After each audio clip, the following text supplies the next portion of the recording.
Je veux un bon Alléluia. Je dis gloire à Dieu. Soyez les bienvenus de la croisade. Je prie que tout ce qu'on a fait ensemble porte de fruits au nom de Jésus-Christ. Maintenant, c'est l'heure de nous concentrer sur le suivi. Toutes les instructions que les dirigeants ont données pour le suivi, pour implanter de nouvelles églises, que nous tous nous y obéissions et le Seigneur nous aidera à amasser le fruit de la croisade au nom de Jésus-Christ. Vous n'allez pas perdre votre récompense. Nous rendons grâce au Seigneur pour nos dirigeants, nos pasteurs qui étaient là et qui ont fait de la croisade un grand succès. Les gens de Hondo, en particulier le pasteur d'État, les pasteurs d'État là-bas, je prie que la joie du Seigneur continue avec eux au nom de Jésus-Christ. Et comme nous faisons le suivi et que nous faisons notre œuvre de façon appropriée, cela apportera la joie dans notre cœur et la préservation du fruit de l'œuvre de votre main. Amen. Je le verrai. Moi, je le verrai. Je verrai la préservation du fruit de l'œuvre de Dieu dans ma main. Oui, que vous le répétiez ou pas, que le Seigneur vous bénisse au nom de Jésus-Christ. Père, nous te remercions ce jour. Nous bénissons ton nom de nous avoir ramenés en ta présence. Nous demandons, Seigneur, comme nous allons considérer ta parole et sur la foi inébranlable, en foi, la foi authentique, la foi non polluée, la foi indéniable, que cela apporte le résultat dans chaque vie au nom de Jésus-Christ. Aidez-nous à ne jamais croire ta parole, mais croire ta parole jusqu'à ce que nous recevions l'accomplissement de tes promesses dans nos vies au nom de Jésus-Christ. Nous te remercions parce que tu nous as exaucés. Au nom de Jésus, nous prions. Amen. Que le Seigneur vous bénisse. Nous allons aux Hébreux. Hébreux chapitre 11, versets 1 à 6. Hébreux 11, versets 1 à 6. Or, la foi est une ferme assurance des choses qu'on espère, une démonstration de celles qu'on ne voit pas. Pour l'avoir possédée, verset 2, pour l'avoir possédée, les anciens ont obtenu un témoignage favorable. Verset 3. C'est par la foi que nous reconnaissons que le monde a été formé par la parole de Dieu, en sorte que ce qu'on voit n'a pas été fait de choses visibles. Verset 4. C'est par la foi qu'Abel offrit à Dieu un sacrifice plus excellent que celui de Caïn. C'est par elle qu'il fut déclaré juste, Dieu approuvant ses offrandes, et c'est par elle qu'il parle encore, quoique mort. 5. C'est par la foi qu'Enoch fut enlevé pour qu'il ne vit point la mort, et qu'il ne parut plus parce que Dieu l'avait enlevé, car avant son enlèvement, il avait reçu le témoignage qu'il était agréable à Dieu. 6. Or, sans la foi, il est impossible de lui être agréable, car il faut que celui qui s'approche de Dieu croit que Dieu existe et qu'il est le rémunérateur de ceux qui le cherchent. Ce soir, nous allons examiner la parole de Dieu sur le thème « La puissance dominante d'une foi inébranlable ». La foi inébranlable, la foi non diluée, la foi solide, ferme, en présence de Dieu, la foi qui croit absolument en Dieu. Nous avons la foi, la confiance absolue en Dieu, la foi inébranlable, inamovible et invincible, imbattable, la foi qui sait que Dieu est, que Dieu fera ce qu'il a promis parce qu'il est le Dieu fidèle, la puissance dominante d'une telle foi. la puissance dominante, que ce soit le salut qu'on demande, la puissance la triomphe et nous accorde le salut. Ou bien qu'on demande la guérison, la foi là parce qu'elle est inébranlable en Dieu, parce que c'est absolu en Dieu, nous accorde la guérison. Que ce soit la sanctification, la sainteté pour la purification du cœur, ou bien pour l'éradication de la nature adamique, comme nous croyons, alors qu'il a en mesure de le faire parce qu'il l'a promis. Nous demandons la délivrance, nous demandons la domination. Dieu fait cela, quel que soit ce qu'il a promis dans sa parole, parce qu'il est le Dieu fidèle et nous l'abordons en comprenant qu'il ne peut pas se renier, il ne peut pas refuser sa parole avec cette foi inflexible, inébranlable, indéniable. Cela a la puissance dominante. La puissance dominante d'une foi inébranlable. Nous allons voir 3 points ce jour. Numéro 1, la vraie perception d'une foi authentique.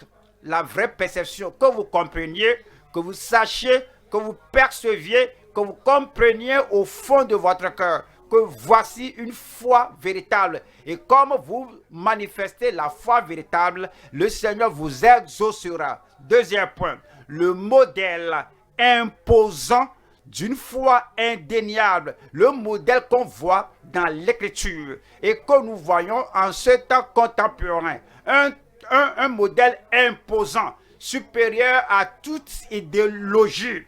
Le modèle imposant d'une foi indéniable. 3.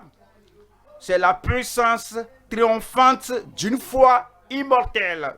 C'est une foi qui ne se rabaisse pas, une foi qui ne s'enlise pas, une foi qui ne diminue pas, qui ne meurt pas. C'est une foi vivante qui continue de vivre. C'est dans votre cœur, c'est dynamique, c'est dans votre cœur, c'est inspirant, c'est dans votre cœur. Cela ne peut pas être rejeté. C'est une foi immortelle et cela a la puissance triomphante.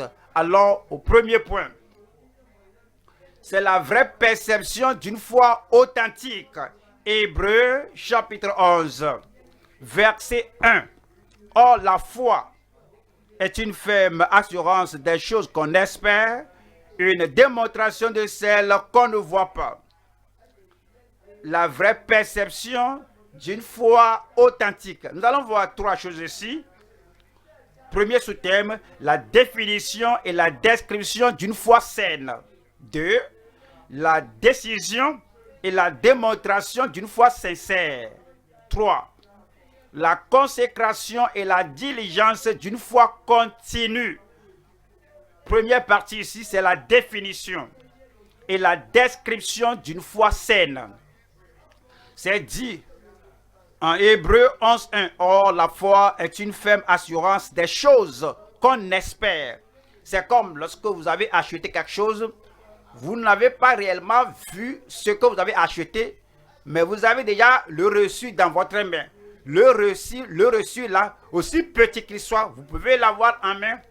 Quoique ce que vous avez acheté n'est pas reçu, alors quoique cela soit lourd, il faut une voiture, il faut un long véhicule pour transporter la chose là. Mais le reçu là, vous pouvez porter cela, vous portez le reçu partout. Dès que vous voyez le reçu, vous savez que vous avez cette machine, vous savez que vous avez la chose là qui viendra. Il n'y a pas de doute en vous à cause de ce récépissé. Parce que c'est la chose là que vous espérez. Et c'est une démonstration de celle qu'on ne voit pas. Le reçu là dans votre main. Oui, le titre foncier que vous avez là, oui, cela montre que, oui, vous avez l'évidence d'avoir acquis, oui, ce terrain-là. Le terrain-là peut être une vastitude des hectares que vous pourrez ne pas voir la fin. Mais le titre foncier, un simple papier, vous pouvez l'avoir en main, ce n'est pas lourd. Vous pouvez le mettre dans votre poche avec ce papier léger aussi longtemps que cela se trouve dans votre main. C'est l'évidence, c'est une démonstration des choses qu'on ne voit pas. Vous pourrez être ici et le terrain dans un autre pays, dans une autre ville, la maison est dans un autre pays, mais parce que vous détenez cette évidence dans votre main. Vous pouvez le dire à tout moment, quoique vous ne voyez pas la chose de vos propres yeux, mais de vos propres yeux, vous savez que cela m'appartient, cela vous appartient. C'est la définition et la description de la foi. Donc, c'est une ferme assurance des choses qu'on espère, une démonstration de celles qu'on ne voit pas. Hébreux 6, verset 18. Afin que par deux choses immuables, dans lesquelles il est impossible que Dieu mente. C'est pourquoi nous avons la foi. Nous savons qu'il est impossible que Dieu mente. Nous trouvions un puissant encouragement, une puissante confiance, nous dont le seul refuge a été de saisir l'espérance qui nous était proposée. Ce qu'on espère, alors nous avons une forte consolation et un fort encouragement que cela nous appartient parce que nous savons que Dieu qui a promis ne peut jamais mentir. Le verset 19 dit, cette espérance, nous la possédons comme une ancre de l'âme, comme une ancre de l'âme.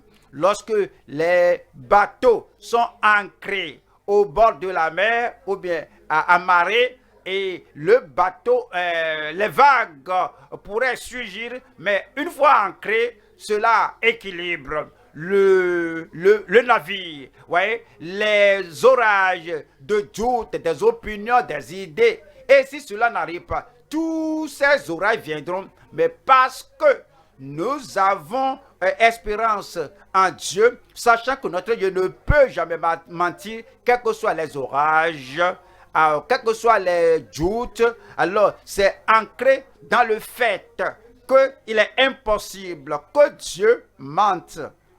Donc, nous sommes une ancre de l'âme. Et nous sommes entrés et elle pénètre au-delà du voile.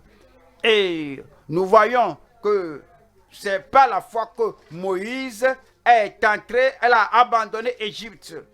Et voyant l'invisible plus que le visible, Pharaon était visible. Il est touchable, on peut le voir. Mais Moïse a vu l'invisible Dieu, le grand Dieu. Parce qu'il a vu ce grand Dieu, le Dieu invisible, au-delà de Pharaon, au-delà des magiciens, au-delà de tout ce qui l'environnait. C'est pourquoi il avait cette foi, cette confiance, et il a tout fait, sachant bien que le Dieu invisible qu'il pouvait voir, ce Dieu invisible-là n'amènera aucune déception. C'est pourquoi lorsque nous disons que nous croyons au Seigneur, nous le croyons, nous le voyons, plus que nous voyons la maladie, nous le voyons, plus que nous voyons la défaite, nous le voyons plus que les défis, nous le voyons plus que nous ne voyons les choses invisibles de la terre, nous prions, nous déclarons, nous décrétons, comme si nous avons vu, nous voyons l'invisible à côté de nous, faisant ce qu'il a promis de faire. 2 Corinthiens 4, 13. Et comme nous avons le même esprit de foi qu'avait Enoch, Abraham, Noé et tous ces patriarches, et les anciens avaient. Et c'est dit que, et comme nous avons le même esprit de foi qui est exprimé dans cette parole de l'Écriture, j'ai cru, c'est pourquoi j'ai parlé, nous aussi, nous croyons. Alors il a donné une promesse, comme il leur a donné la promesse. Alors lorsqu'il leur a donné la promesse, ils ont cru à la promesse. Et de la même manière, nous devons croire aux promesses de Dieu pour nous. Et c'est dit, c'est pourquoi j'ai parlé, nous aussi nous croyons, et c'est pour cela que nous parlons. Verset 18. Parce que nous regardons, non point aux choses visibles. Lorsqu'on regarde aux choses négatives qui nous environnent, lorsque lorsque nous ne regardons pas les douleurs, les menaces de l'ennemi physique, naturel que nous voyons sur terre, nous ne les regardons pas parce que la foi regarde à l'impossible. La foi regarde au Dieu Tout-Puissant. La foi regarde à l'Omnipotent. La foi regarde au Dieu Tout-Puissant. Parce que nous regardons non pas aux choses visibles, mais à celles qui sont invisibles.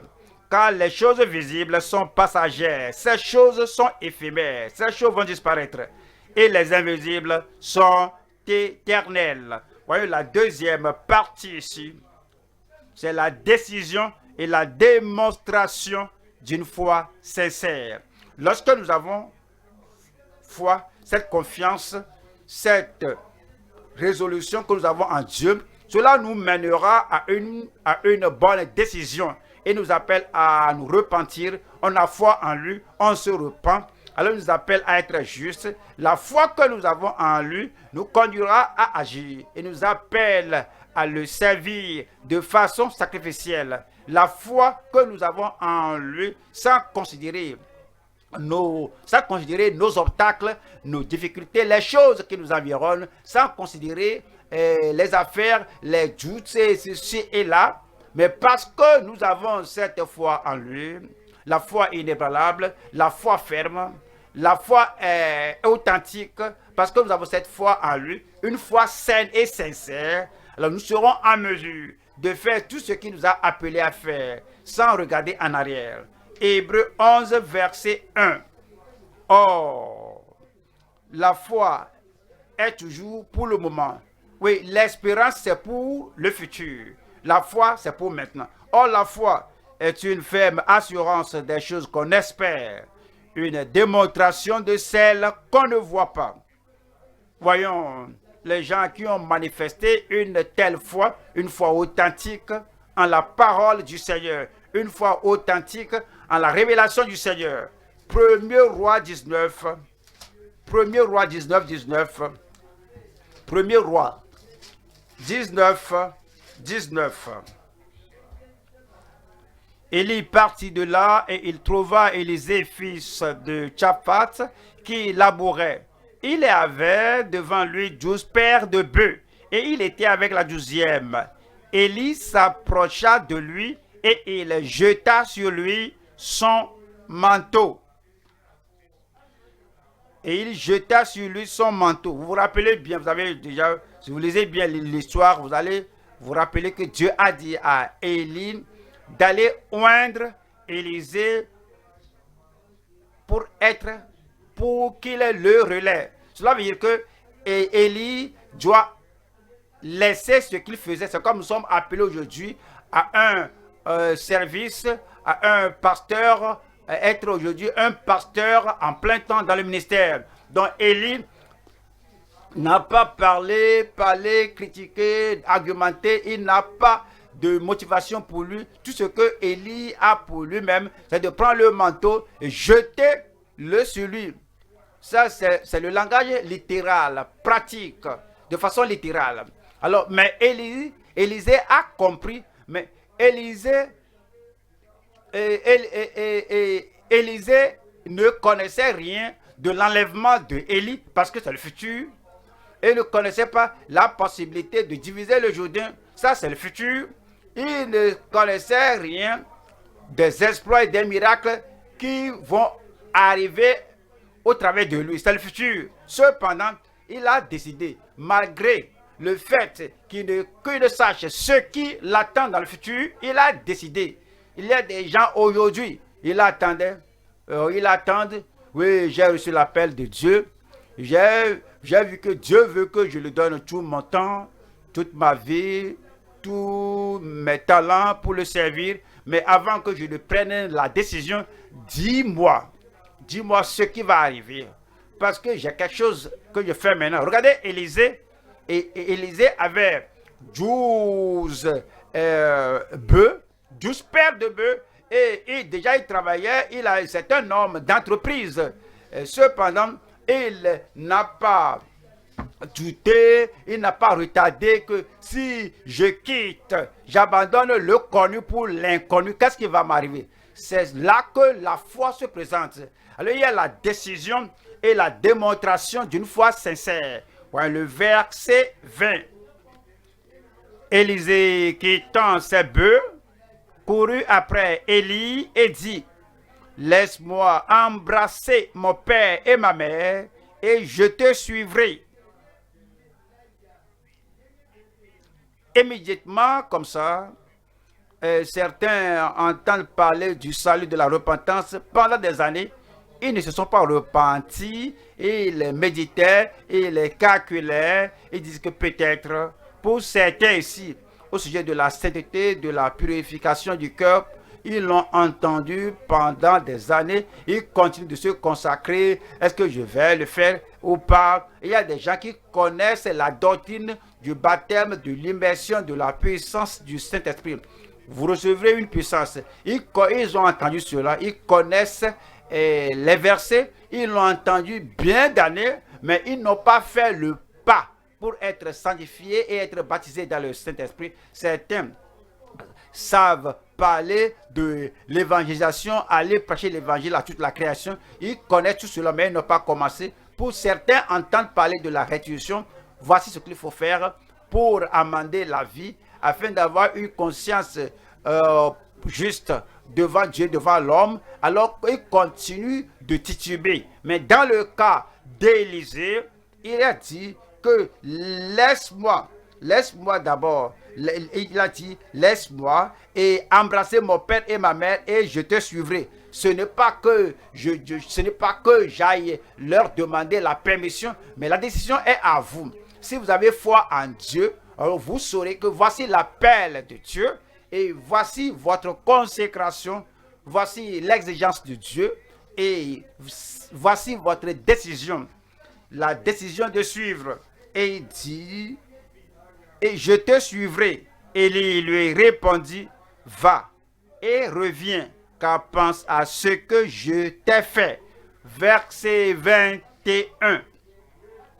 Après s'être éloigné d'Élie, il revint prendre une paire de bœufs qu'il offrit en sacrifice avec l'attelage des bœufs. Il fit cuire leur chair et la donna à manger au peuple. Puis il se leva. Le Seigneur appelait à Élie. Élie connaissait les détails. Élie connaissait que cet homme sera celui-là qui prendrait la relève et continuer l'œuvre. Mais il n'a pas détaillé tout à Élisée. Et Élisée était fidèle. Élisée a fait le choix optimal et l'a suivi. Il se leva, puis il se leva, suivit Élie et fut à son service. Ce n'est pas au service des gens, il ne priait pas pour les gens. Oui, j'ai tout quitté maintenant. Oui, j'ai laissé ce que je faisais. Il était un homme très affairé, un homme d'affaires. Puisque je te suis maintenant, qu'est-ce que je dois te faire? Alors, il n'y a pas de devoir, mais il est seulement là à verser de l'eau sur sa main. Il savait que la foi est une femme assurant des choses qu'on espère, une démonstration de celles qu'on ne voit pas. Je ne peux pas le voir maintenant, mais si tu es en mesure de se lever, prends la décision, suive le Seigneur et tu fais ce que le Seigneur espère que cela se ferait sans douter. C'est la foi sincère. Nous allons à Matthieu chapitre 4. Matthieu chapitre 4, verset 19. Il leur dit, suivez-moi et je vous ferai pécheurs d'hommes. Verset 20.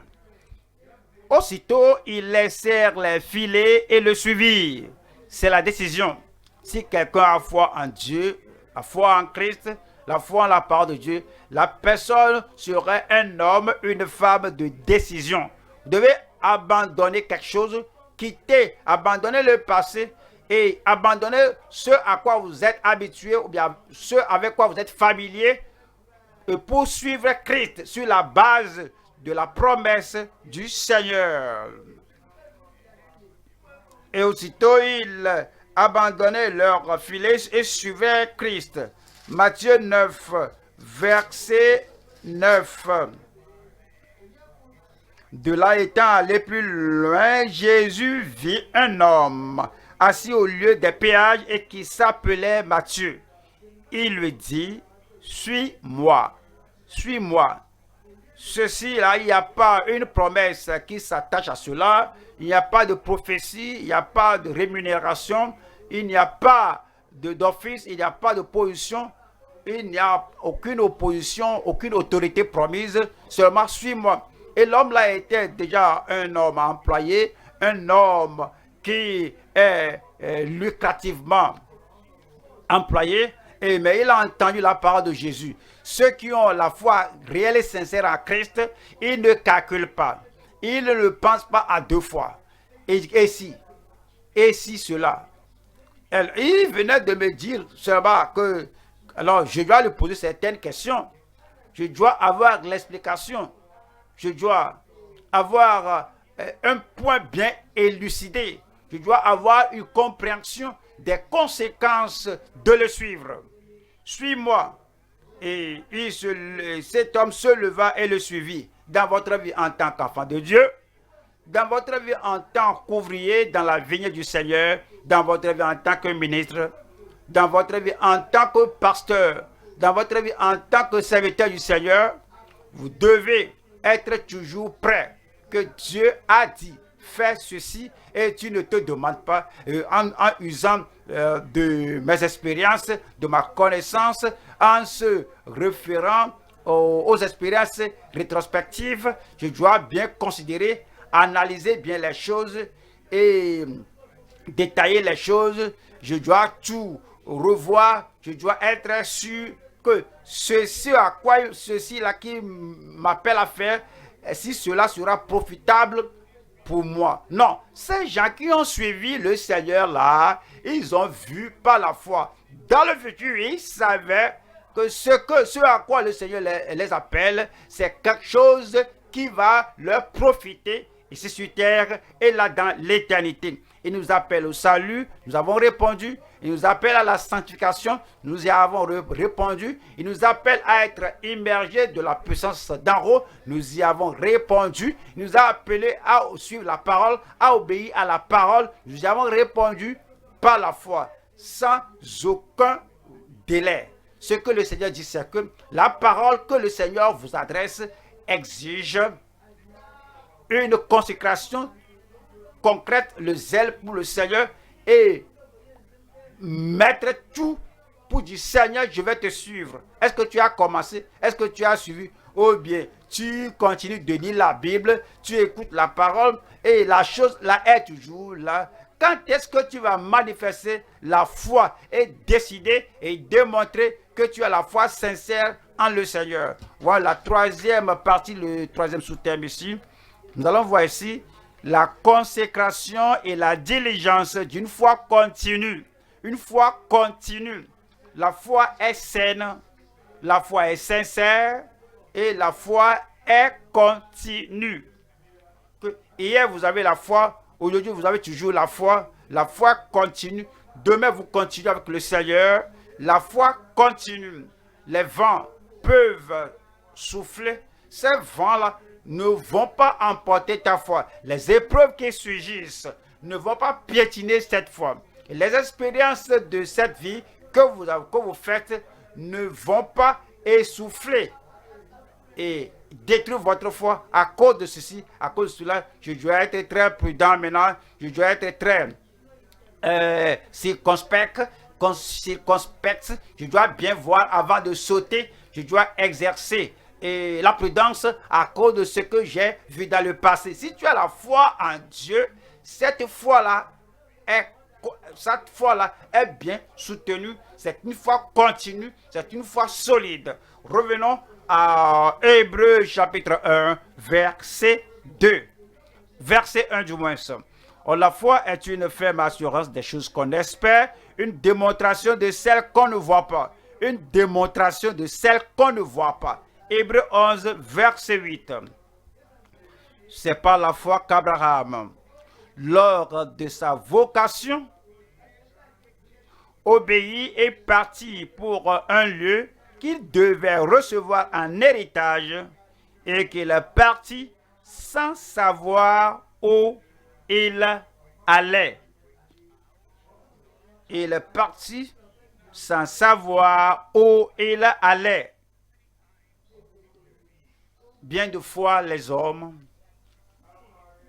ne vont pas vouloir être les pionniers. Ils vont vouloir savoir si quelqu'un a fait cela. Si quelqu'un a entrepris un tel voyage, alors je vais vouloir aller vers lui et l'interviewer. Lorsque le Seigneur vous a appelé, parce qu'il m'appelle à entreprendre un voyage, à avancer et faire ceci et cela, et j'ai ma réticence et j'ai mon hésitation, c'est pourquoi je viens te demander. Abraham n'avait personne à demander, personne, il n'avait pas de pionnier devant lui qui avait fait cela. Et c'est dit que c'est pas la foi, c'est pas la foi que lorsqu'il était c'est pas la foi qu'Abraham, lors de sa vocation, obéit, partit pour un lieu qu'il devait recevoir en héritage et qu'il partit. Ouais, il a obéi. L'obéissance démontre la foi. Si nous disons que je crois au Seigneur, le Seigneur est grand, Dieu est grand, il est capable, il m'appelle, Dieu peut m'aider. Tout cela sont des paroles mielleuses. Mais si c'est votre obéissance qui va montrer que réellement vous croyez au Seigneur. Et il est parti pour un lieu qu'il devait recevoir en héritage et qu'il partit sans savoir où il allait. Hébreux 6, verset 11. Hébreux 6, 11. Nous désirons que chacun de vous montre le même zèle pour conserver jusqu'à la fin une pleine espérance. Voilà le verset 12. En sorte que vous ne vous relâchiez point et que vous imitiez ceux qui par la foi et la persévérance héritent des promesses. Jean 6, 67. Jésus donc dit aux douze, et vous, ne voulez-vous pas aussi vous en aller? 68, Simon-Pierre lui répondit, Seigneur, à qui irions-nous?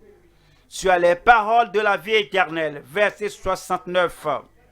Et nous avons cru, et nous avons connu que tu es le Christ, le Saint de Dieu. Hébreux 11, verset 14. Ceux qui parlent ainsi montrent qu'ils cherchent une patrie céleste, qui cherchent une patrie. Ils n'avaient pas vu cette patrie, ils n'avaient pas vu cette nouvelle Jérusalem, ils n'ont pas vu ce ciel. Cependant, ils ont cru parce que la foi est une ferme assurance des choses qu'on espère. Maintenant, nous avons vu la montagne de la transfiguration. Nous avons vu comment Jésus était transfiguré. On a vu Moïse et Élie venir. De cette évidence, des choses qu'on ne voit pas, de cette évidence du ciel, de la gloire du ciel qu'on n'a pas vue, nous savons qu'il y a un ciel. C'est pourquoi ceux qui parlent ainsi montrent qu'ils cherchent une patrie. Verset 15. S'ils avaient eu en vue celle d'où ils étaient sortis, ils auraient eu le temps d'y retourner. Ils étaient sortis. Ils ne sont pas encore entrés là-bas. Ils regardaient le pays dans le lointain, mais ils ont fermé la porte contre d'où ils étaient sortis. C'est la foi. Les gens qui étaient sortis, mais qui laissent la porte ouverte, qui laissent la porte béante, que au cas où il y aurait une déception dont je saurais que je serais quoi faire.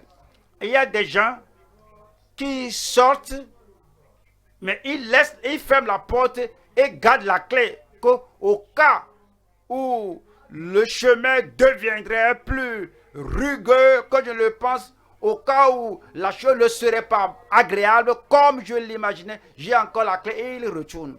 Mais c'est dit ici que s'ils avaient eu en vue celle d'où ils étaient sortis, ils auraient eu le temps d'y retourner. Et le verset 16 dit, mais maintenant, ils en désirent une meilleure, c'est-à-dire une céleste. C'est pourquoi Dieu n'a pas honte d'être appelé leur Dieu, car il leur a préparé une cité. Les gens qui ont foi en Dieu, ils ne pensent jamais à rétrograder, ils ne pensent pas à un projet facile, ils ne pensent pas à retourner, à se retirer, ils n'ont pas d'alternative. J'ai décidé de suivre Christ, pas de retour, pas de retour, le monde est derrière moi et la croix devant moi, pas de retour, pas de retour. Oui, les amis pourraient m'abandonner, cependant je suivrai, pas de retour, pas de retour.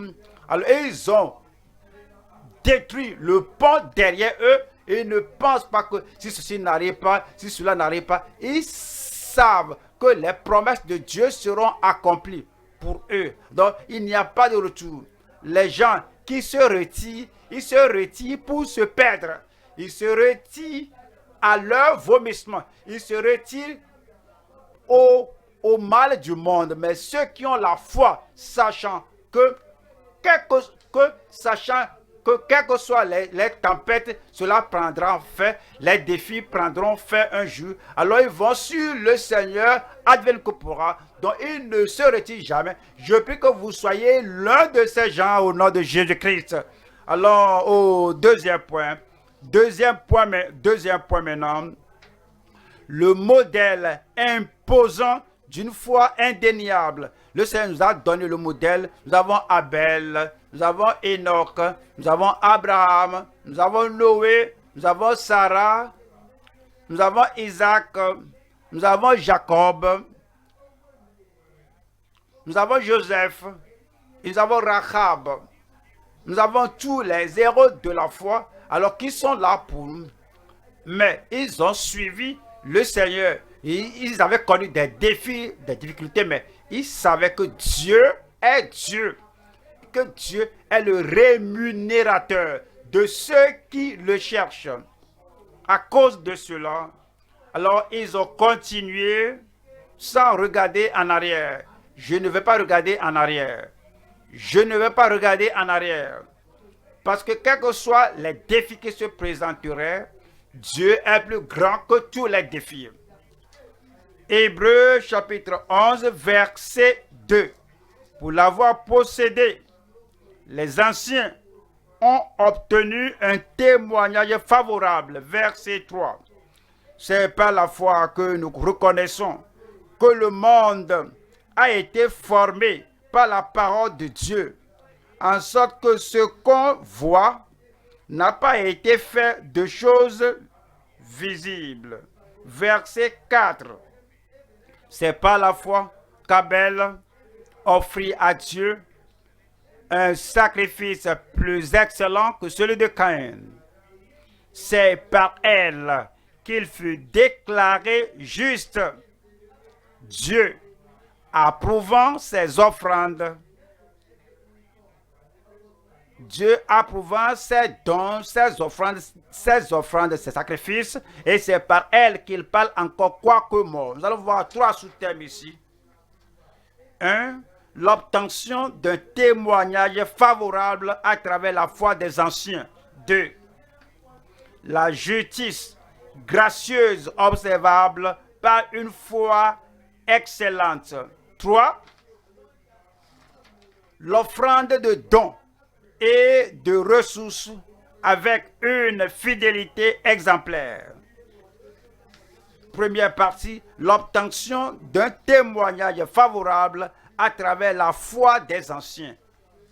Exode 19, verset 7.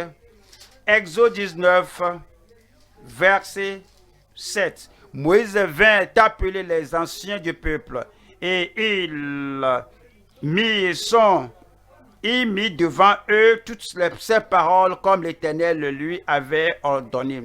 Les anciens du peuple, ils sont ceux qui prennent le devant des enfants d'Israël. S'ils avaient la foi, c'est ce qu'ils vont transmettre aux autres. S'ils ont le doute, c'est ce qu'ils vont transmettre. S'ils ont l'incrédulité, c'est ce qu'ils vont transférer aux gens. Mais dans ce cas-ci, ces anciens avaient la foi. Sans la foi, on ne peut pas tenir bon. Sans la foi, on ne peut pas se déplacer. Sans la foi, on ne peut pas marcher. Sans la foi, on ne peut pas faire le progrès. Sans la foi, on ne peut pas quitter l'Égypte, continuer de marcher, s'éloigner d'Égypte et s'approcher de la terre promise de Canaan.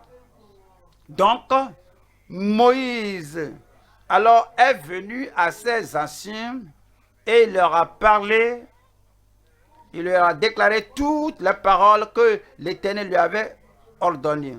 Voyons le verset 8. Le peuple tout entier répondit, nous ferons tout ce que l'Éternel a dit. C'est la foi. Ils n'ont pas vu le pays. Tout ce qu'il avait dit, nous le ferons.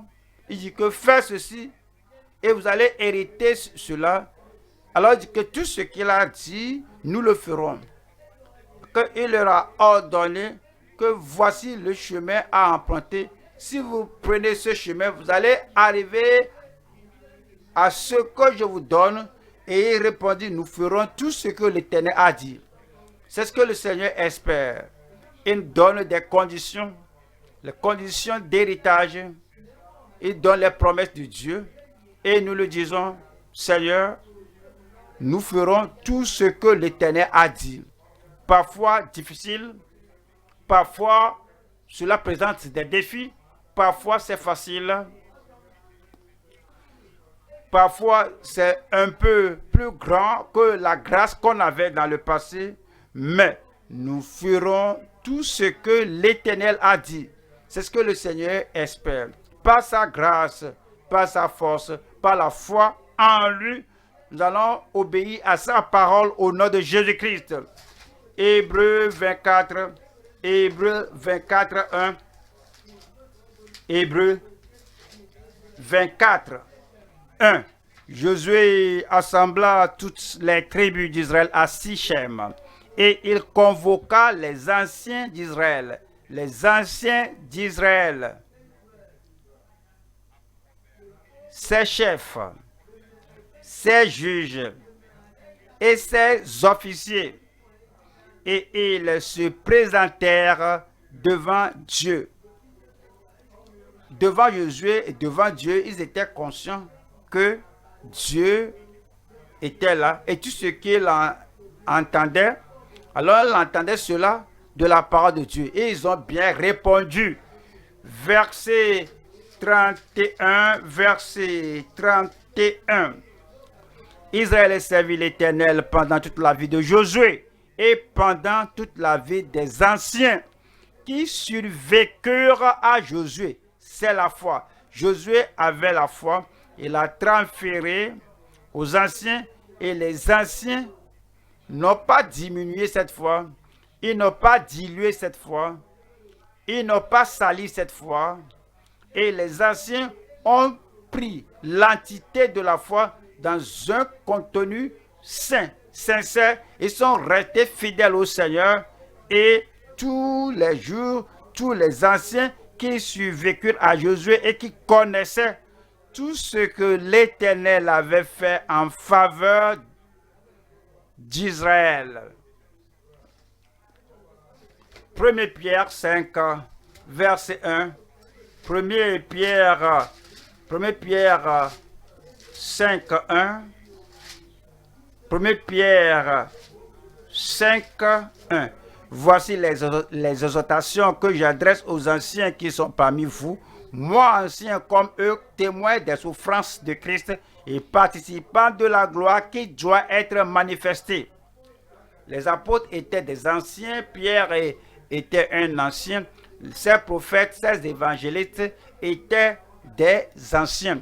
Donc c'est important que les anciens, cela ne fait pas référence à l'âge, mais les anciens selon l'œuvre, selon le ministère, les anciens selon l'œuvre qu'on fait.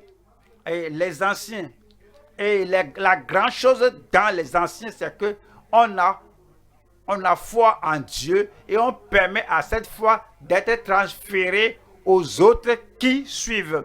On ne transfère jamais le doute, on ne transfère jamais l'incrédulité, on ne passe jamais aux autres l'hypocrisie, on ne passe pas jamais aux autres la dissimulation, on ne transfère pas l'insincérité, mais tout ce qu'on transfère, c'est une foi absolue en Dieu.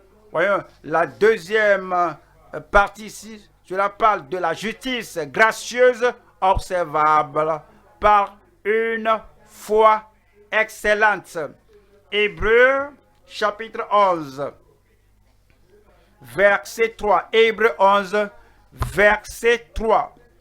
C'est pas la foi que nous reconnaissons. C'est pas la foi que nous reconnaissons que le monde a été formé par la parole de Dieu, en sorte que ce qu'on voit n'a pas été fait de choses visibles.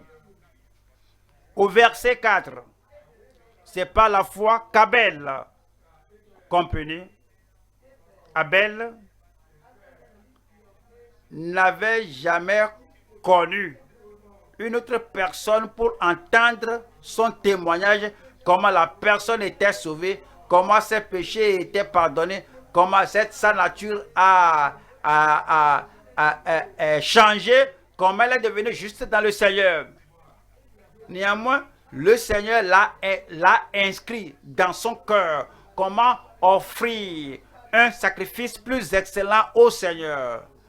Ouais, le péché souille le sacrifice et il a sacrifié ce qui va effacer le sacrifice, ce qui va donner le salut, la justice, la rédemption. Et c'est pas la foi qu'Abel offrit à Dieu un sacrifice plus excellent que celui de Caïn. Caïn était son grand frère. Et Caïn n'allait pas dans la bonne direction.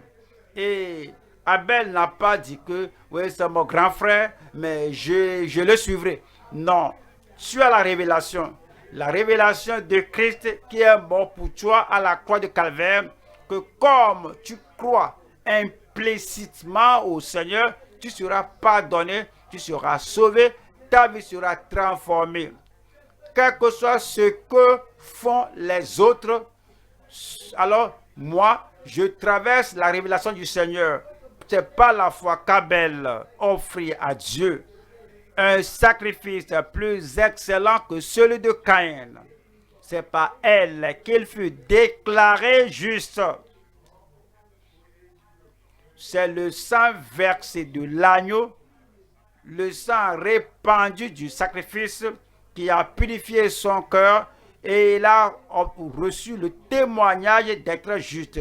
Aujourd'hui, c'est le sang de Jésus qui purifie notre tâche, qui nous purifie, qui nous lave de tous les péchés du péché, du passé, qui nous lave de tous les péchés du passé. Lorsqu'on croit, on se repent, sommes sauvés et l'Esprit de Dieu rend témoignage à notre corps qu'on est sauvé maintenant, qu'on est juste par sa grâce. Et Dieu approuva ses offrandes et c'est par elles qu'il parle encore, quoique mort. Voyons 1 Jean, chapitre 3, verset 11. Car ce qui vous a été annoncé et ce que vous avez entendu dès le commencement, c'est que nous devons nous aimer les uns les autres. Verset 12. Et ne pas ressembler à Caïn qui était du malin et qui tua son frère.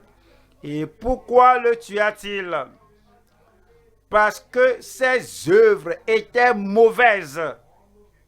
Ses dons, ses sacrifices étaient rejetés parce qu'il n'a pas de sang purificateur, parce qu'il n'a pas le sang rédempteur, parce qu'il n'a pas le sang qui transforme la vie. C'est le sang de l'agneau, c'est le sang de Jésus-Christ qui nous purifie de tout péché, pas les œuvres de nos mains. Ça, c'est le sacrifice de Caïn. Pas les fruits de notre labeur. Cela ne purifie pas. C'est le sacrifice de Caïn. Et pourquoi le tua-t-il? Parce que ses œuvres étaient mauvaises et que celles de son frère étaient justes. Philippiens 3, 9. Philippiens 3, verset 9. Et d'être trouvé en lui, non avec ma justice. C'est Caïn, la justice morale, le fruit de ses œuvres, croyant que cela apportera la rédemption, le salut. Non, l'apôtre Paul a dit, et d'être trouvé en lui, non avec ma justice, celle qui vient de la loi, mais avec celle qui s'obtient par la foi en Christ, la justice qui vient de Dieu par la foi. 2 Pierre 3, 11. Tandis que les anges, 2 Pierre 3, 11. Puisque donc toutes ces choses doivent se dissoudre, quelles ne doivent pas être la sainteté de votre conduite et votre piété. 12. Tandis que vous attendez et hâtez l'avènement du jour de Dieu, à cause duquel les cieux enflammés se dissoudront et les éléments embrasés se fondront. Verset 13. Mais nous attendons, selon sa promesse, de nouveaux cieux et une nouvelle terre où la justice habitera. Le ciel, de nouveaux cieux, une nouvelle terre où la justice habitera. L'injustice, sous tout aspect, ne peut entrer sur ces nouveaux cieux et cette nouvelle terre. La justice habite là-bas. Rien d'inique, rien de pollué, rien d'injuste, rien de mondain, rien de dissolu n'entrera pas. Si nous devons entrer là-bas, nous devons venir à la fontaine du sang de Christ par la foi pour avoir notre cœur, notre esprit, notre âme, notre caractère lavé dans le sang de l'agneau. Et puis il nous donne sa justice afin que nous puissions entrer au nouveau ciel et la nouvelle terre où la justice habitera. Verset 14. C'est pourquoi, bien-aimés, en attendant ces choses, appliquez-vous à être trouvés par lui sans tache et irrépréhensible dans la paix. Voyons la troisième partie ici. L'offre de dons et de ressources avec une fidélité exemplaire. L'offre de dons et de ressources avec une fidélité exemplaire. Nous venons offrir nos dons au Seigneur. Et c'est après le salut qu'on peut offrir quelque chose au Seigneur. Après que nous sommes réconciliés avec le Seigneur par le sacrifice de Christ, c'est après cela que nos dons et nos ressources et nos habiletés seront acceptables au Seigneur. L'œuvre sans la grâce, l'œuvre sans la justice de la foi ne profite à personne. Cela ne fera du bien à personne. Parce qu'il veut tout d'abord le salut avant qu'on lui offre quelque chose. C'est pourquoi personne ne peut dire que j'ai ce talent, j'ai ce don, je vais travailler pour Dieu. La chose primordiale est que, es-tu sauvé? Es-tu né de nouveau? Ta vie montre-t-elle l'évidence que tu es né de nouveau, que ta vie est nouvelle devant Dieu? Ou tu pourrais dire que oui, je suis né de nouveau, je suis né de nouveau. Mais si quelqu'un est en Christ, il est une nouvelle créature. Les choses anciennes sont passées et voici toutes choses sont devenues nouvelles. Et c'est après cela que vous pourrez offrir quelque chose au Seigneur. 2 Corinthiens 8, 2 Corinthiens 8, 3.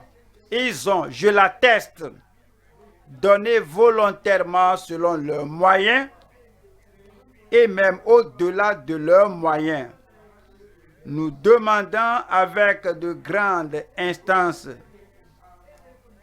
la grâce de prendre part à l'assistance destinée aux saints. Verset 5. Et non seulement ils ont contribué comme nous l'espérions, mais ils se sont d'abord donnés eux-mêmes au Seigneur. Ils se sont d'abord, mon fils, donne-moi ton cœur. Tout d'abord, tu donnes ton cœur au Seigneur. Tu as le salut du Seigneur. Tu as l'évidence que tu lui appartiens. Ils se sont d'abord donnés eux-mêmes au Seigneur, puis à nous, par la volonté de Dieu. Puis à nous, puis à nous, puis à nous les apôtres, puis à nous les dirigeants, puis à nous les pasteurs. Oui, ils ont donné leur vie au Seigneur, mais nous, les pasteurs, nous les dirigeons, c'est nous qui devons les diriger. Mets la chose là-bas, la chose là de ce lieu-là, rajoute ceci, c'est le Seigneur dans ce domaine, et ces gens-là, tout d'abord, alors il y a une expérience spirituelle, le salut, la sanctification, le baptême dans le Saint-Esprit, la dévotion à l'œuvre de Dieu. Et après cela, il n'a pas dit, moi je sais le Seigneur, je m'en fiche de ce que pense le pasteur, je m'en fiche de ce que celui-ci dit, moi je m'en fiche de ce qu'il fait, s'il apprécie ou pas. Moi je sais Christ. Mon frère, la Bible n'a pas dit cela. La Bible a dit que tout d'abord, ils se sont donnés au Seigneur et puis à nous par la volonté de Dieu. 1er Thessaloniciens chapitre 2 verset 8. Nous aurions voulu dans notre vive affection pour vous non seulement vous donner l'évangile de Dieu, mais encore nos propres vies, tant vous nous étiez devenus chers. C'est ainsi qu'il faut servir le Seigneur.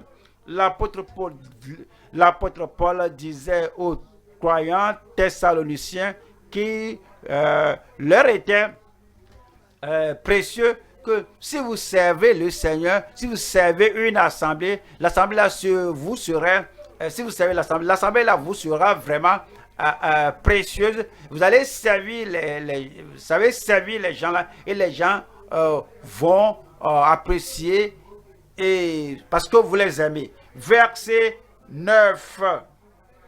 Vous vous rappelez, frères, notre travail et notre peine, nuit et jour à l'œuvre, pour n'être à charge à aucun de vous. Nous vous avons prêché l'évangile de Dieu. Verset 10. Leur style de vie a suivi. Vous êtes témoins, et Dieu l'est aussi, que nous avons eu envers vous qui croyez une conduite sainte, juste et irréprochable. 1er Corinthiens 16, verset 15. 1 Corinthiens, chapitre 16, verset 15. Encore une recommandation que je vous adresse, frères. Vous savez que la famille de Stéphana est les prémices de l'Achaïe et qu'elle s'est dévouée au service des saints. Ils sont les gens qui offrent leurs dons, leurs talents, leurs ressources avec une fidélité exemplaire. Verset 16. Ayez vous aussi de la déférence pour de tels hommes et pour tous ceux qui travaillent à la même œuvre. Voyons Hébreux 13, Hébreux chapitre 13. Hébreux 13, verset 12. C'est pour cela que Jésus, aussi afin de sanctifier le peuple par son propre sang, a souffert hors de la porte. Verset 13. Sortons donc pour aller à lui hors du camp, en portant son opprobre. Verset 14. Car nous n'avons point ici bas de cité permanente, mais nous cherchons celle qui est à venir. Lorsque nous offrons des dons et nos ressources au Seigneur, nos talents au Seigneur, oui, nous sommes très prudents que ici nous n'avons pas de cité permanente parce que nous cherchons celle qui est à venir, parce que nous voyons que Dieu nous observe en lui offrant nos dons. C'est avec cette prise de conscience, c'est avec cette compréhension, c'est avec cet engagement que nous offrons ce que nous avons au Seigneur, sachant bien que si nous œuvrons et que nous ne menons pas la vie de justice, la cité, là où nous devons aller, nous n'y arriverons pas parce que nous avons seulement travaillé, nous avons seulement rendu le service. Alors les ressources seulement que nous avons données, ce qui ne nous qualifiera pas pour le ciel. Nous sommes sauvés, nous sommes sanctifiés, la nature adamique est déracinée, notre vie est sincèrement menue, est vécue et notre vie est transparente devant le Seigneur, sachant que ici-bas, nous n'avons pas de cité permanente, mais nous cherchons celle qui est à venir. Verset 15. Par lui, offrons sans cesse à Dieu un sacrifice de louange, c'est-à-dire le fruit de lèvres qui confesse son nom. Verset 16. Verset 16. Et n'oubliez pas la bienfaisance et la libéralité, car c'est à de tels sacrifices que Dieu prend plaisir. Nous allons au troisième point. Troisième point, la puissance triomphante d'une foi immortelle. D'une foi authentique, d'une foi entière, une foi qui ne se décroît pas, une foi qui n'est pas sujette aux vicissitudes de la vie et qui n'est pas enterrée, engloutie par les choses qui se produisent, mais la foi qui est dynamique, qui considère le Seigneur à tout moment, la foi qui va toujours de foi en foi, de force en force, de gloire en gloire, d'un niveau à un niveau supérieur. La puissance est triomphante d'une foi immortelle. Hébreux chapitre 11, verset 5. Hébreux 11, verset 5. C'est par la foi qu'Enoch fut enlevé pour qu'il ne vit point la mort, et qu'il ne parut plus parce que Dieu l'avait enlevé. Car avant son enlèvement, il avait reçu le témoignage qu'il était agréable à Dieu. Verset 6. Or, sans la foi, il est impossible de lui être agréable, car il faut que Celui qui s'approche de Dieu croit que Dieu existe et qu'il est le rémunérateur de ceux qui le cherchent. Nous allons voir 3 sous-thèmes ici. Première partie, la transparence de la marche de foi.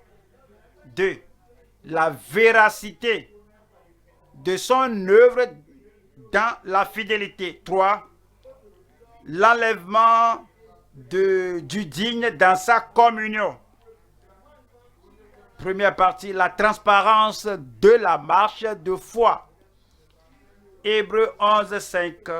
C'est par la foi qu'Enoch fut enlevé pour qu'il ne vit point la mort et qu'il ne parut plus parce que Dieu l'avait enlevé. Car avant son enlèvement, il avait reçu le témoignage. Ce n'est pas son témoignage personnel, mais celui de Dieu à son endroit, celui de Christ à son endroit, le témoignage du Saint-Esprit en sa faveur, le témoignage du ciel pour lui sur la terre. Il avait reçu le témoignage qu'il était agréable à Dieu. Dieu l'a vu partout où il allait. Dieu le voyait en toutes choses. Dieu le voyait dans tout ce qu'il faisait. Il le voyait en privé, en public. Il était transparent.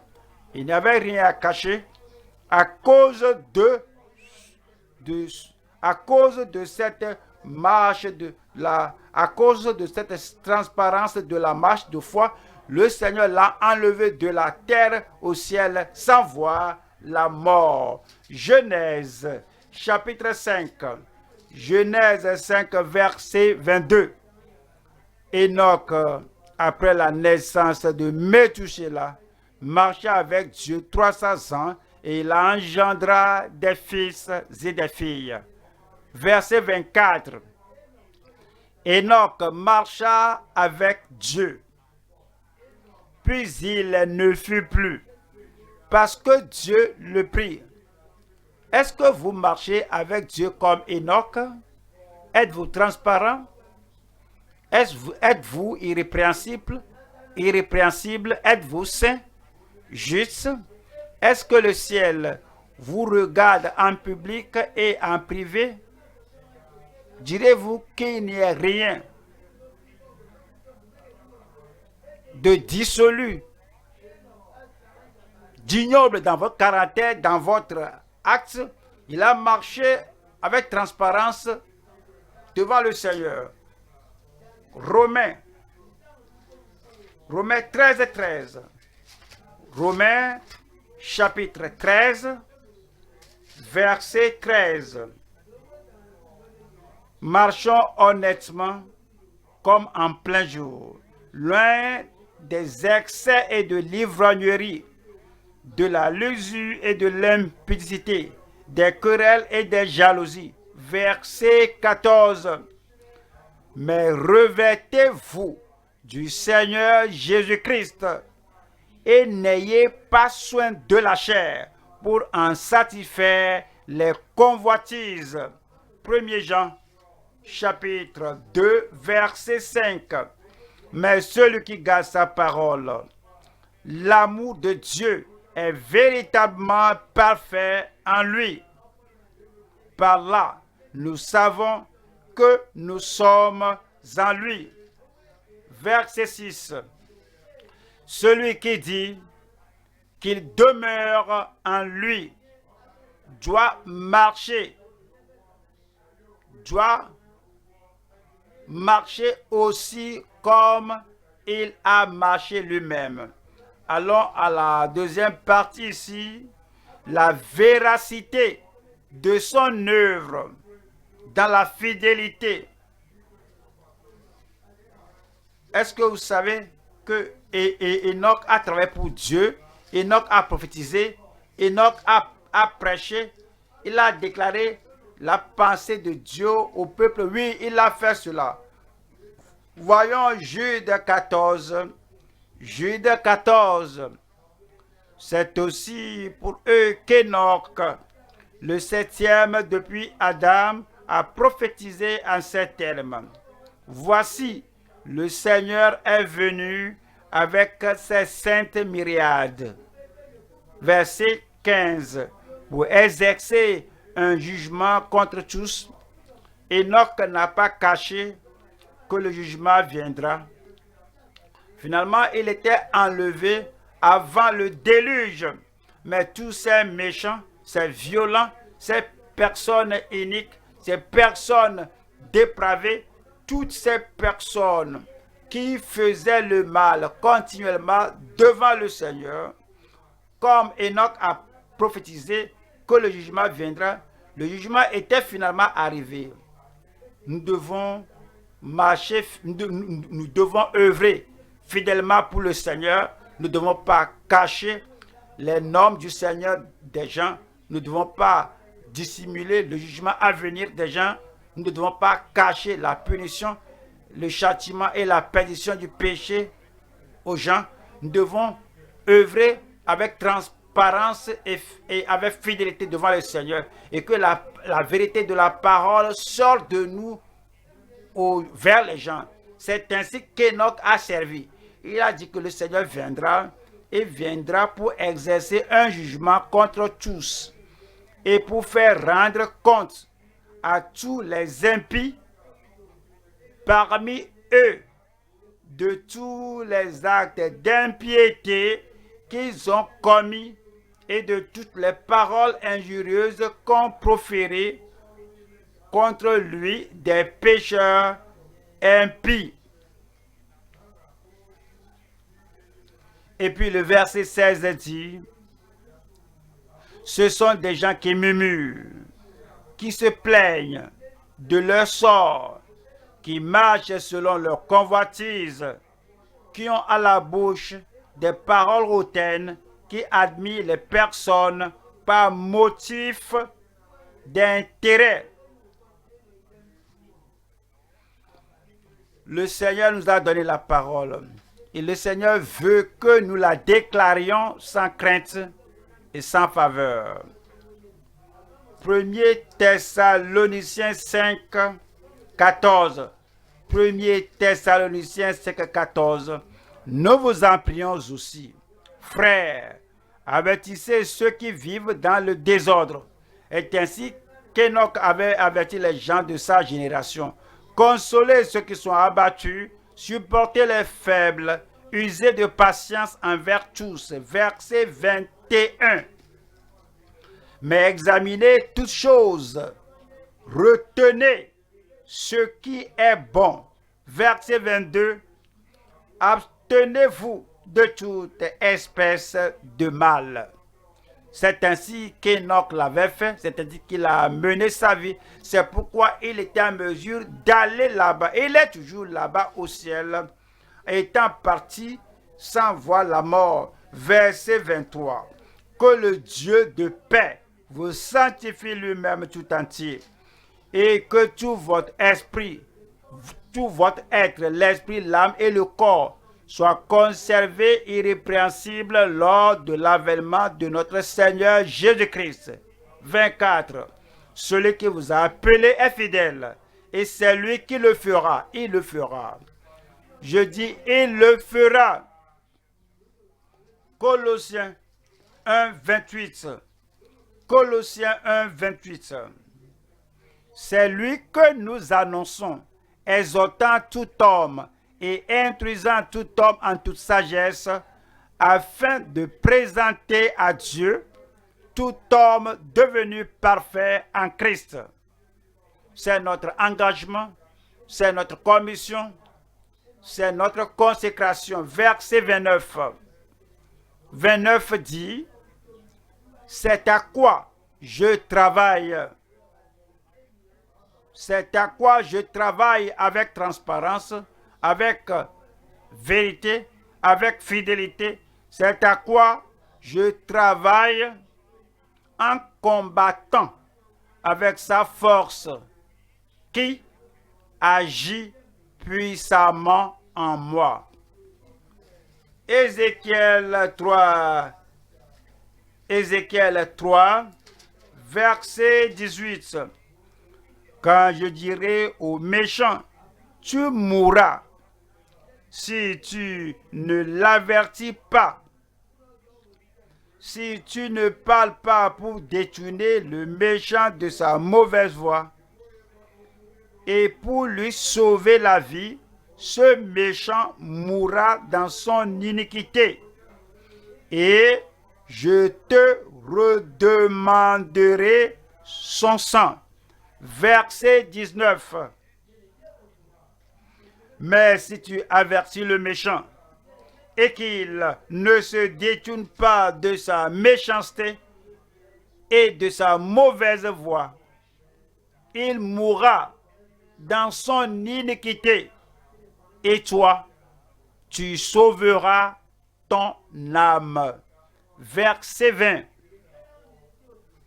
Si un juste se détourne de sa justice et fait ce qui est mal, il rétrograde, que je suis sauvé, je suis sauvé. Je suis sauvé pour toujours. J'ai la sécurité éternelle. Quelque chose que je fais n'importe pas. Je suis ouvrier, je suis prédicateur, je suis serviteur du Seigneur. Je suis sauvé, sanctifié. Je suis rempli du Saint-Esprit. Et toutes ces années passées, j'étais fidèle au Seigneur. Quelque chose que je fais maintenant, est-ce que cela importe? La parole de Dieu dit que cela importe. Parce que c'est dit, verset 20, si un juste se détourne de sa justice et fait ce qui est mal, je mettrai un piège devant lui et il mourra. Parce que tu ne l'as pas averti. Il mourra dans son péché. On ne parlera plus de la justice qu'il a pratiquée.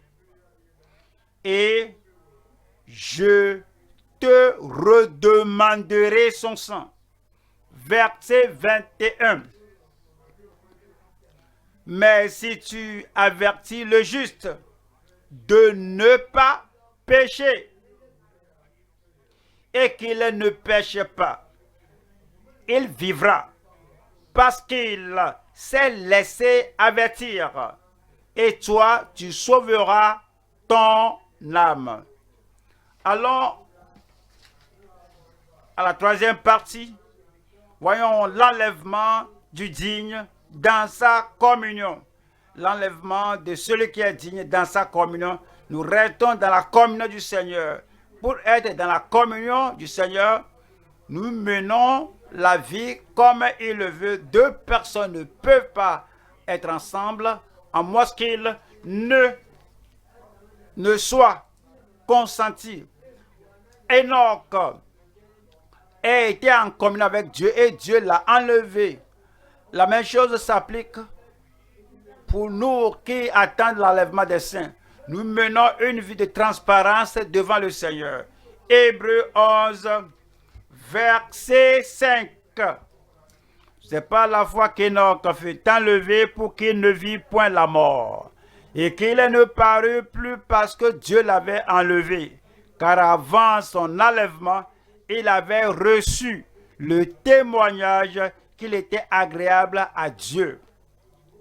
Verset 6. Or, sans la foi, il est impossible de lui être agréable, car il faut que celui qui s'approche de Dieu croit que Dieu existe et qu'il est le rémunérateur de ceux qui le cherchent de tout leur cœur, sincèrement, honnêtement, fidèlement.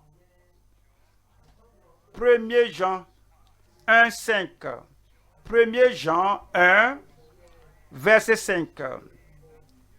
La nouvelle que nous avons apprise de lui et que nous vous annonçons, c'est que Dieu est lumière et qu'il n'y a point en lui de ténèbres.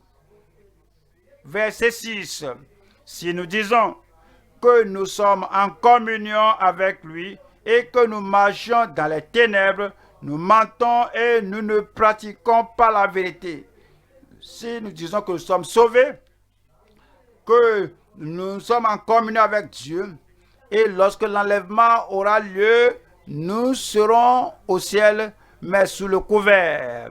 Derrière le rideau, alors on marche dans les ténèbres. Les croyants, lorsque les croyants ne sont pas là, lorsque le dirigeant n'est pas là, lorsque le pasteur n'est pas là, lorsque les frères et sœurs ne sont pas là, derrière le rideau, alors on utilise cela comme un motif pour marcher dans les ténèbres. On vit dans les ténèbres, on vit dans l'infidélité, on vit dans l'hypocrisie, on vit dans le péché. Si nous disons que nous sommes en communion avec lui et que nous marchons dans les ténèbres, nous mentons et nous ne pratiquons pas la vérité. Verset 7.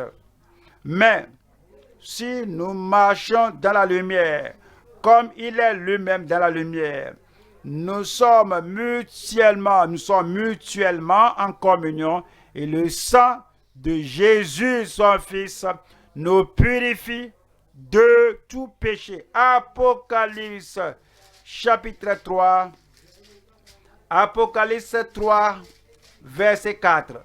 Cependant, tu as à Sardes quelques hommes qui n'ont pas souillé leurs vêtements. Ils marcheront avec moi en vêtements blancs parce qu'ils en sont dignes. Le Seigneur vient. À son avènement, je prie qu'il vous trouve digne, sauvé. Il vous trouvera digne. Persévérant jusqu'à la fin, il vous trouvera digne. Sanctifié et juste, il vous trouvera digne. Fidèle et juste, je prie qu'il vous trouve digne. Amen. Voyons le verset 5. Celui qui vaincra la chair, celui qui vaincra le monde, celui qui vaincra le diable, celui qui vaincra les épreuves et les tentations, celui qui vaincra sera revêtu ainsi de vêtements blancs.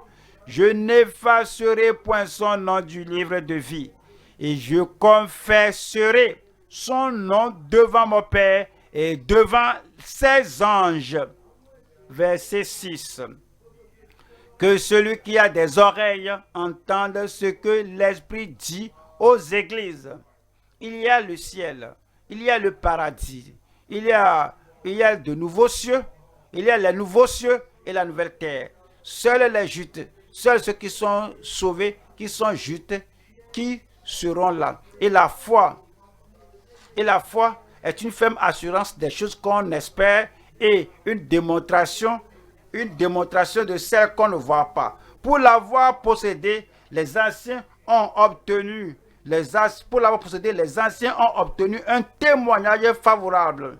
Et c'est par cette foi que Dieu a créé le monde du néant et les gens qui étaient avec Dieu, comme Abel. Abel, par la foi, il a offert un sacrifice agréable plus que Caïn. C'est par là qu'il a le témoignage d'être juste.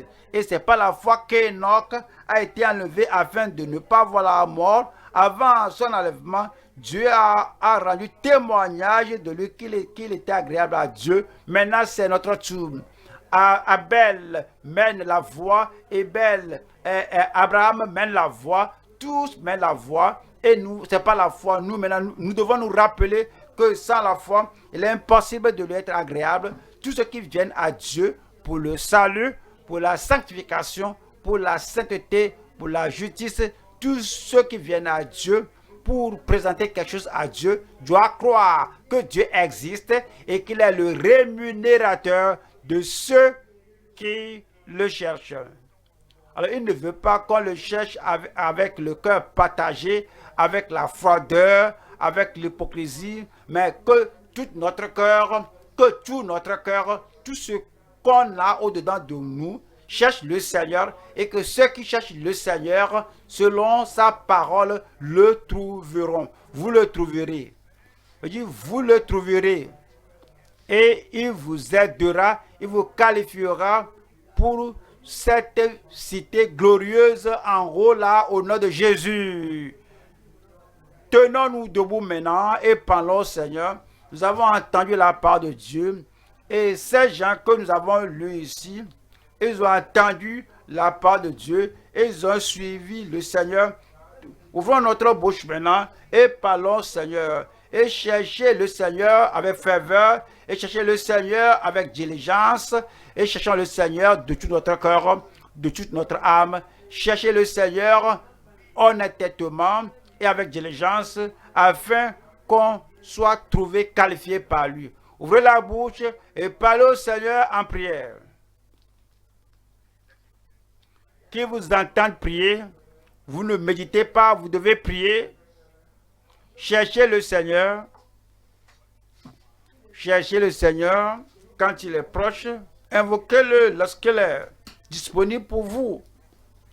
Si le Seigneur vous a révélé quelque chose, que si Christ vient maintenant, que la chose là va vous empêcher, parlez au Seigneur, présentez-le au Seigneur honnêtement, fidèlement, de façon transparente, disant Seigneur, me voici, purifie-moi, il le fera, lave-moi, il le fera, transforme ma vie en meilleure, il le fera, rends-moi entièrement juste, il le fera, rends-moi saint, saint de cœur, saint d'esprit, saint totalement en pensée, saint en privé et en public.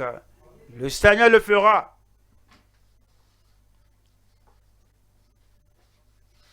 Il ne s'intéresse pas à l'hypocrisie. Il veut la transparence.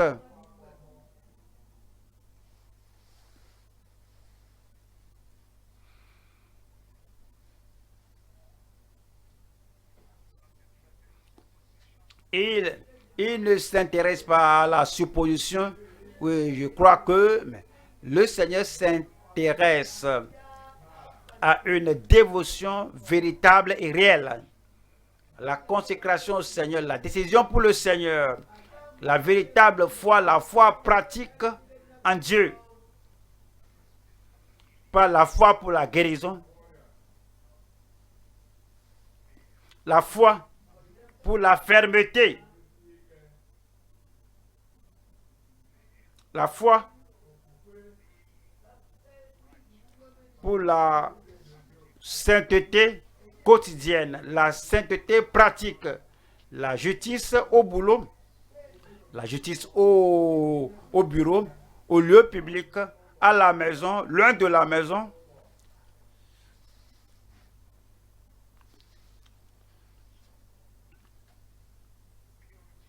La pureté du cœur, la sainteté de vie,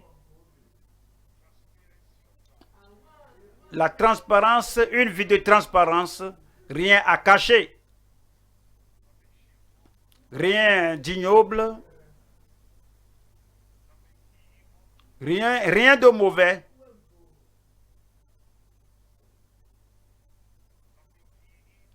Rien de caché. La foi.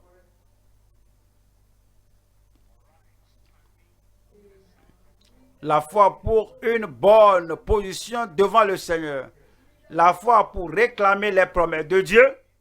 Les promesses. La promesse pour le salut. L'affranchissement du péché. La foi pour la sanctification. La sainteté du cœur et de vie. La foi pour la promesse du baptême dans le Saint-Esprit. Vous recevrez une puissance. Le Saint-Esprit surviendra sur vous.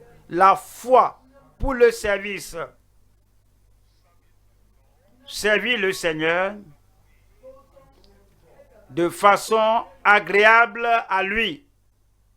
La foi pour la force tout au long du voyage.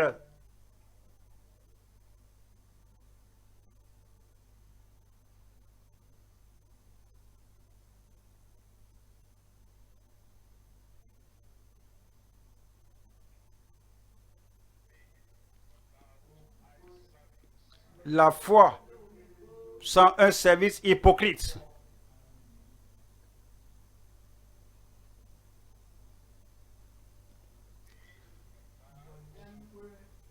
La foi sans la pression de la nature adamique. La foi qui marche fermement dans la voie de la justice et de la sainteté. La foi avec conviction, la foi avec confiance, la foi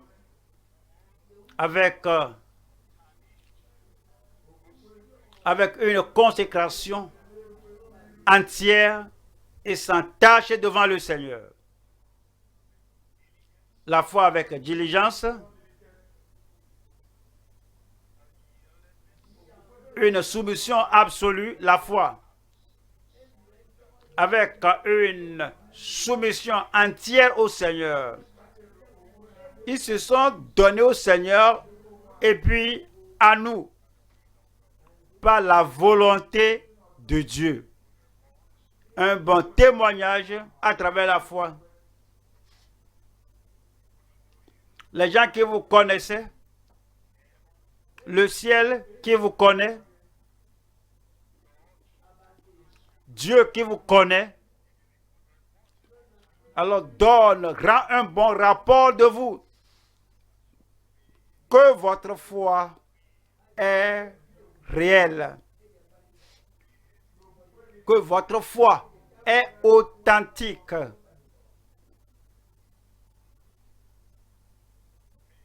La foi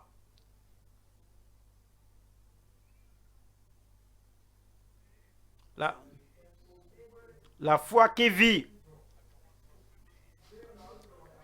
tel que Dieu le veut. La foi qui aime passionnément. La foi qui marche avec amour. La foi qui offre les dons au Seigneur sans réserve.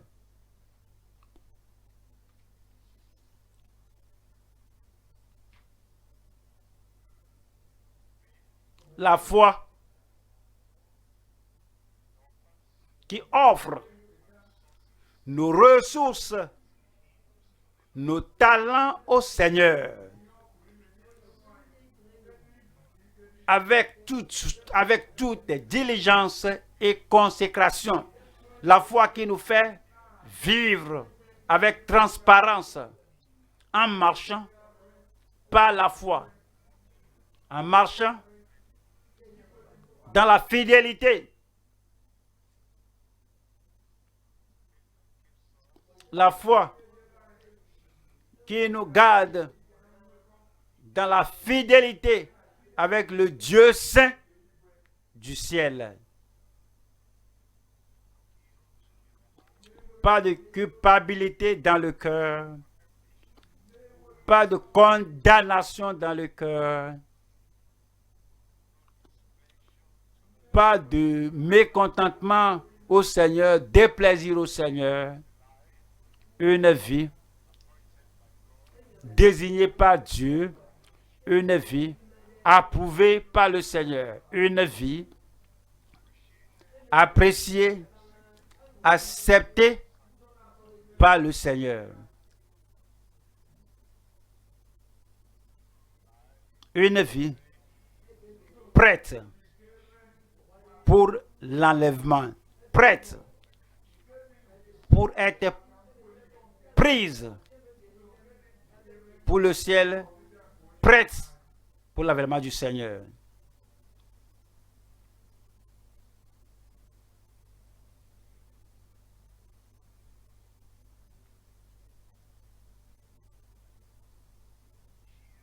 Au nom de Jésus, nous prions.